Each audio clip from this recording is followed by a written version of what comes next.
Gen Zs are getting fired at alarming rates.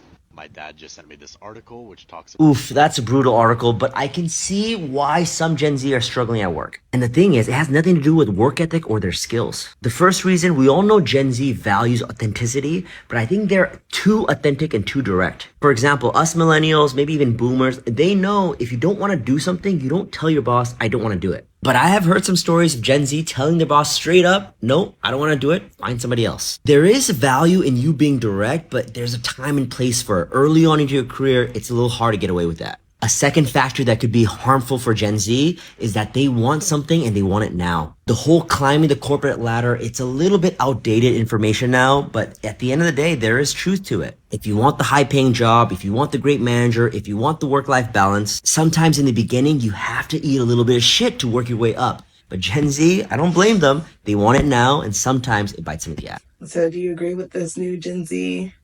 Not new, but the Gen Z way of working, that their approach to corporate America. Do you like their approach? Do you feel like, as a millennial yourself, it's like, listen, kid, like that's not how life works. You're gonna have to grovel. You're gonna have to do that thing about saying you don't want to do it because that's your job. Like, where do you fall on that spectrum of general baby boomer to Gen Z? Like, where is your opinion on how to approach or view corporate America as a worker bee? Now it's financial literacy will save your life. Because if you're at a job that even pays 40,000 a year and you understand the value of what your job generates for that company, you will then learn the confidence in whatever position that you are. If I know that my job is important and I know if you ask me to do something that is distracting me from my job, I can tell you no respectfully. But I think maybe Gen Z thinks of corporate America as social media, like everyone's constantly online. If someone's mean to you in the office, they're gonna be get like 1,000 likes or dislikes or whatever, and they're gonna go viral for disrespecting you and be fired or something like that. I think they may have those type of fantasies as they navigate through corporate life, but you got to realize if you don't want to do something for your boss will either make your job harder or just let you go. And jobs don't grow on trees, regardless of what people tell you. You Yeah. know, you might be leaving a better situation because you want your independence or you feel like you're mistreated. That's great. You can feel exactly how you want to feel. But in reality, if the job that you have requires those requirements, it's SOL. It's do that or figure something else out. And yeah, I don't know. So I mean, for me, it was always I had to work. I like it was never like I can take time off and find myself. Like I never had that inkling. It was get a job, find a job that you like long enough to get paid, and then find another job that pays more. So I was always looking for getting paid more, getting paid more, getting paid more. So I I left a lot of jobs because I'm like, yeah, I think I can get paid more doing this. I think I can get paid more doing that. So I think you got to go where you feel valued at the end of the day, regardless of the generations, regardless of what your job is. You go where you feel valued. If I'm working at Chipotle, but I realize that I like working as a cashier because I like doing math in my head, then I need to start seeing how I can pivot into becoming a bookkeeper, into becoming an accountant. The problem is, who tells people this? Who do you have in your life that can see your talents and then tell you, oh, you'll be excellent at that? And then not only tell you what you'll be excellent at, be able to invest in you becoming that. Not a lot of parents have that foresight for their children because they're trying to get through the day for whatever, career they chose for themselves.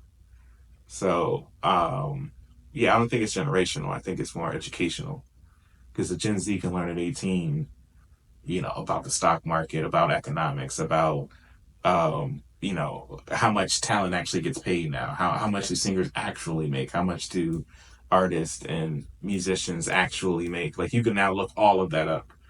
So you're at some points you're almost at the same starting line as us, years prior, but you're also a lot more ahead because now you can see the faults of people. Now you can see where becoming strung out on drugs, and after being the greatest singer in the world will get you. You can see what being violent in hip hop gets you. So you can see a lot of your fates now. Whereas before it was kind of just random. Now I feel like I'm on a tangent. My bad. What was I even talking about? Oh my goodness. So,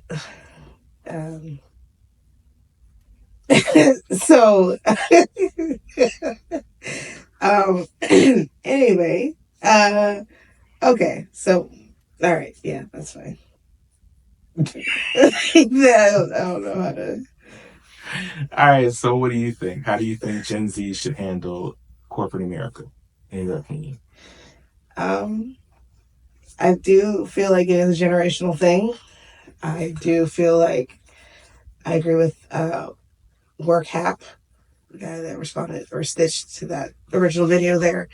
I agree that they want instant gratification because they grew up mainly with the internet, with social media, with various forms of social media, with DoorDash and Uber and just countless apps that can live. And then obviously Alexa, if you have a question about your homework, you can get an answer right then and there. Just a lot. And that's, I guess, why other generations like to say they have it easier because they didn't have to go to the library, go scouring through books to find a source to go handwrite a 10-page paper or to go type on a very old Word program their paper with no, spell correct by how old you are. So they seemingly had it easier for those types of tasks. And because of that, they do want that instant gratification because they can get instant gratification for anything else as long as they have the money or the access to do it. Anything else, it can be instant or very quick. So it's understandable that they would take that same kind of attitude to work because everywhere else in the world, in their world, is automated enough that it's a quick result. So why can't work be that way? Unfortunately, we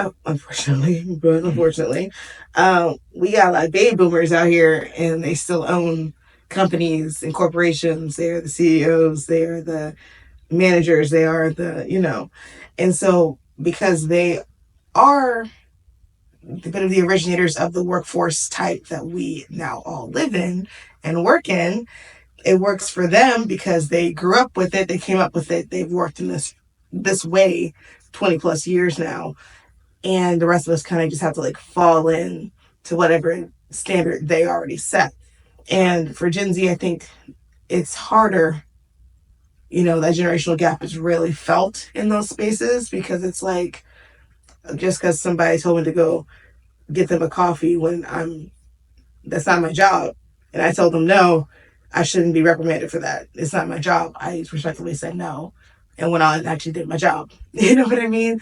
But unfortunately, in this job market, in this job space that was created and maintained by baby boomers and later generations, that little part on the job ad that says and other roles is needed or whatever they always put, that fits in there. They feel like because of their hierarchy that they can tell someone of a lower status what they can and cannot do and you need to abide, or else your job will be harder, or else you're fired, or else whatever, be written up, reprimanded, whatever. So I think they're gonna have a hard time. Gen Zs would definitely do better in spaces that are created by more forward-thinking people.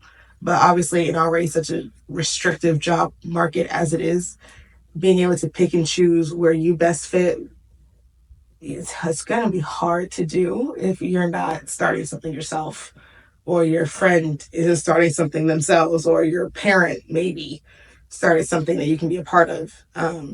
It's going to be damn near, not going to say impossible, but it's going to be hard because to know if you fit somewhere, you have to go through the application process 100 to 1,000 times. You hopefully get an interview, and then you hopefully get another one, and another one, and another one, and then you hopefully get hired at one of those places, and then you work there, and you sit there, and you begin to feel if this is a good place for you, if this is a good position for you.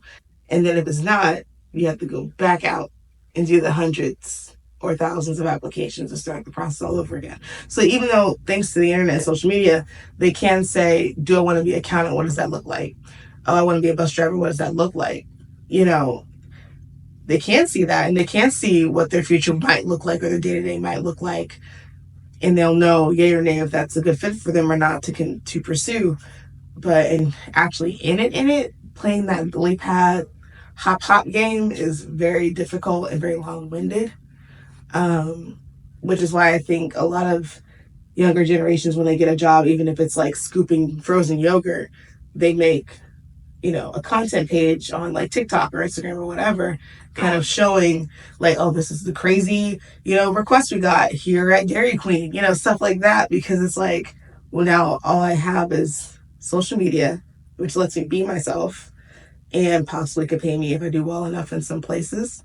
So I'm just gonna romanticize my mundane life working at McDonald's or working at this random cuticle in this random ass corporate office and try to make something more out of it, because working sucks. Working not for yourself sucks. And I feel like Gen Alpha and Gen Z and whoever is after Alpha and all that stuff is going to be very difficult for them to fall in line with this very old school way of working. But basically, eventually, you know, some generations will fall off and Dang. the workspaces will definitely be reinvigorated with, you know, younger generation mindsets. So I'm not excited to see the other generations fall off, but I'm excited to see what corporate America could turn into when millennials and Gen Zs are actually the 60, 70-year-olds running the company. That is what I'm excited to see for sure. Okay. Dope. That felt like 20 minutes. All right.